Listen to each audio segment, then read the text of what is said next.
नमस्कार दोस्तों और मेरे प्यारे बच्चों, विनय की पाठशाला में एक बार फिर से आप लोगों का बहुत बहुत स्वागत है। बच्चों, आज आप लोग जो है गणित की कक्षा 7 की किताब देख रहे होंगे और आपको एक बात बता दें कि आज से वीडियो की एक नई श्रृंखला शुरू होने जा रही है, जिसमें कक्षा 6, 7 और 8 क्लास की गणित की किताबों के सभी अभ्यास और उनके सभी प्रश्नों को बहुत ही अच्छे और रोचक तरीके से आप लोगों को बताने का प्रयास किया जाएगा।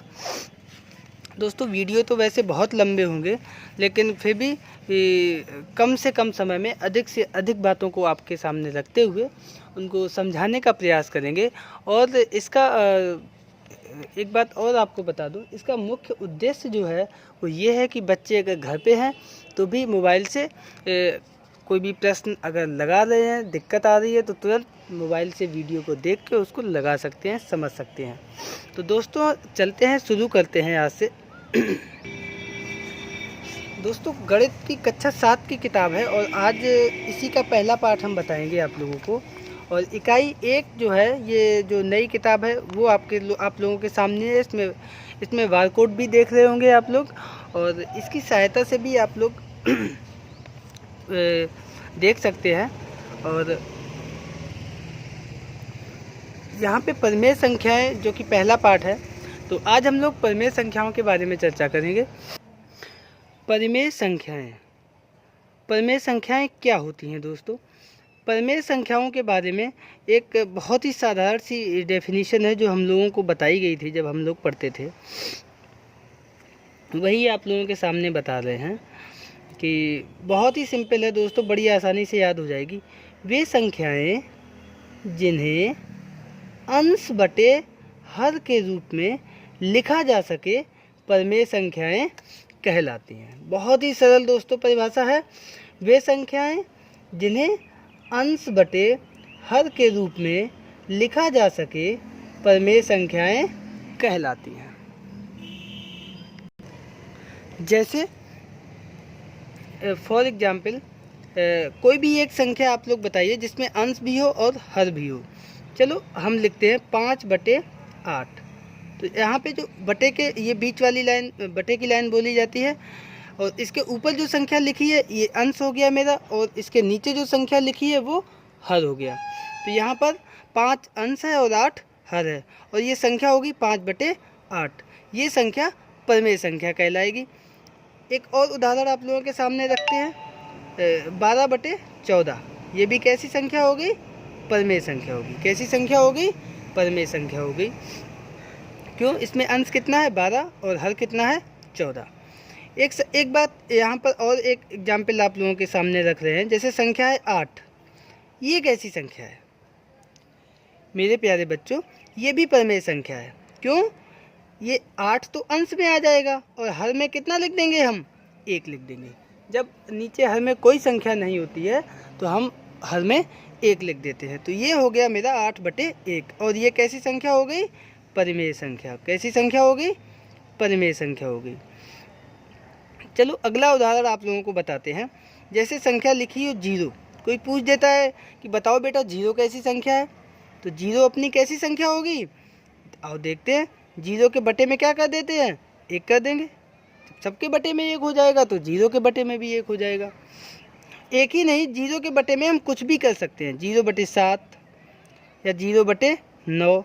क्यों? बटे में कोई भी संख्या हो, ऊपर अगर 0 है तो इस पूरी संख्या का मान क्या हो जाएगा? 0 हो जाएगा। और चूंकि इसको अंश बटे हर के रूप में भी लिख दिया, तो ये कैसी संख्या कहलाएगी? ये भी मेरी परिमेय संख्या कहलाएगी। अच्छा, ये एक आखिरी बात और आप लोगों को बताएंगे एग्जाम्पल के माध्यम से। जैसे कहीं पे यहाँ पे तो 0 ऊपर था, अगर संख्या हो गई मान लो 9/0। यहाँ पे 0 कहाँ पे है? नीचे है। तो 0 जब नीचे होता है तो इसका ऊपर अंश में भाग नहीं दे पाते हैं, इसका भाग नहीं दे सकते हैं। कहीं पे भी जैसे 8/0 हो, तो ये संख्या जो है ये अनंत आती है। कैसी आती है? अनंत आती है। इसका चिन्ह कहीं पे ये भी लिखा होता है, कहीं पे कुछ लोग इसको अपरिभाषित भी लिख देते हैं। तो इस वजह से ये संख्या चूँकि बिल्कुल इसका मान निश्चित नहीं है, ये क्लियर नहीं है, तो इसलिए ये संख्या परिमेय संख्या के अंतर्गत नहीं आती है। ये दोस्तों नोट कर लीजिए इस बात को, ये बहुत ही महत्वपूर्ण बात है। अक्सर ये बात पूछ दी जाती है। जब भी किसी संख्या में नीचे हर में 0 आ जाए, क्या आ जाए, 0 आ जाए, तो वो संख्या परिमेय संख्या नहीं रह जाती है। दोस्तों इस बात को याद रखना है। यहाँ पे एक बात और है कि जो अंश में संख्या है वो पूर्णांक संख्या होती है और हर में ये भी एक पूर्णांक संख्या होती है। कुछ और एग्जाम्पल आप लोगों को दे रहे हैं, जैसे -8/12। अब इसमें दोस्तों माइनस लग गया है, ये कैसी संख्या होगी, ये भी मेरी परिमेय संख्या होगी। कैसी संख्या होगी, परिमेय संख्या होगी। क्यों, ऊपर अंश कितना है इसका, -8, और हर कितना है, 12, परिमेय संख्या हो गई। माइनस भी तो पूर्णांक संख्या है ना, धन पूर्णांक भी होते हैं और ऋण पूर्णांक भी होते हैं। इसी क्रम में अगर हम आपसे पूछें -17/22, ये कैसी संख्या होगी, परिमेय संख्या होगी कि नहीं होगी बच्चों, ये भी परिमेय संख्या होगी। क्यों, अंश में कितना है, -17, और हर में कितना है, -22, तो ये भी मेरी कैसी संख्या हो गई, परिमेय संख्या हो गई। तो अब बच्चों आप लोग समझ गए होंगे कि परिमेय संख्या किसे कहते हैं और कौन कौन सी संख्याएं इसके अंतर्गत आती हैं। ठीक है बच्चों, आगे एक छोटी सी बात आप लोगों को बताएंगे, समतुल्य परिमेय संख्याएं। इसमें क्या होता है दोस्तों कि प्रश्न हमसे ऐसे पूछा जाता है, जैसे 3/5 के समतुल्य परिमेय संख्या बताओ। मतलब जिसका मान यही हो और संख्या दूसरी हो।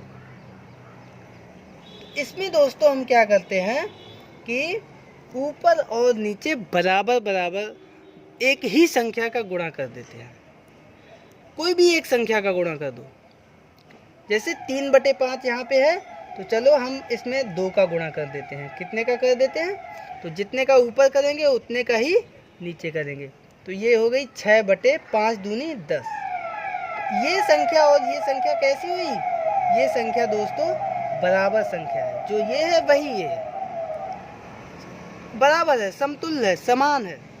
बस अंतर क्या है, देखने में लग रहा है कि यह सही नहीं है। जैसे किसी भी बच्चे को, अभी ये लड़कों के कपड़े में है, फिर इसको कपड़े बदल के दूसरे कपड़ों में खड़ा कर दिया। अब हम पूछे ये कौन है, तो ये भी अनुराग है, कपड़े चेंज हो गए। उसी तरह से इसमें केवल संख्याएं बदल गई हैं, मान वही है। अब 3/5 के ही समतुल्य एक और संख्या हो जाएगी। पहले हमने 2 का गुणा किया था, 3 का गुणा कर देते हैं, तो ये 9/15। तो जो संख्या ये है वही संख्या ये भी है। तब तक एक बच्चे ने बोल दिया कि सर हम 3 का नहीं करेंगे, ना 2 का करेंगे, हम तो 4 का करेंगे। तो भाई 4 का कर दो। तो इसी 3/5 में हमने 4 का गुणा कर दिया।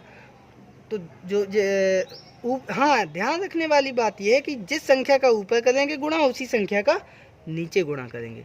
तो ऊपर हो गया 3 चौको 12 और नीचे हो गया 5 चौको 20। तो ये भी संख्या कैसी हुई, ये भी बराबर संख्या हुई। तब तक किसी बच्चे ने कह दिया कि सर हम इतने का नहीं करेंगे, हम तो 6 का करेंगे।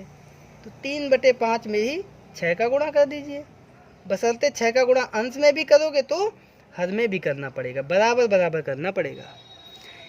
ऐसे समझ लो आप कि जैसे किसी के 2 बच्चे हैं, तो वो जो भी सामान लाएगा तो बराबर बराबर लाएगा।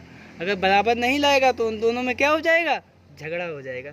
इसी तरह से तो 6 तिया 18 और नीचे 5 छक्का 30। तो ये भी संख्याएं कैसी हुई, समतुल्य संख्याएं हुई। तो समझ गए होंगे आप लोग। अब एक लास्ट कॉन्सेप्ट बचा है परिमेय संख्याओं पे, वो आप लोगों को बताने जा रहे हैं। परिमेय संख्याओं का सरलतम रूप। इसमें क्या होगा, इसमें एक संख्या दी जाएगी और हमसे पूछा जाएगा कि इसका सरलतम रूप बताओ। जैसे उदाहरण के तौर पे हम ले रहे हैं 25/20। इसका हमें क्या पूछा जाएगा?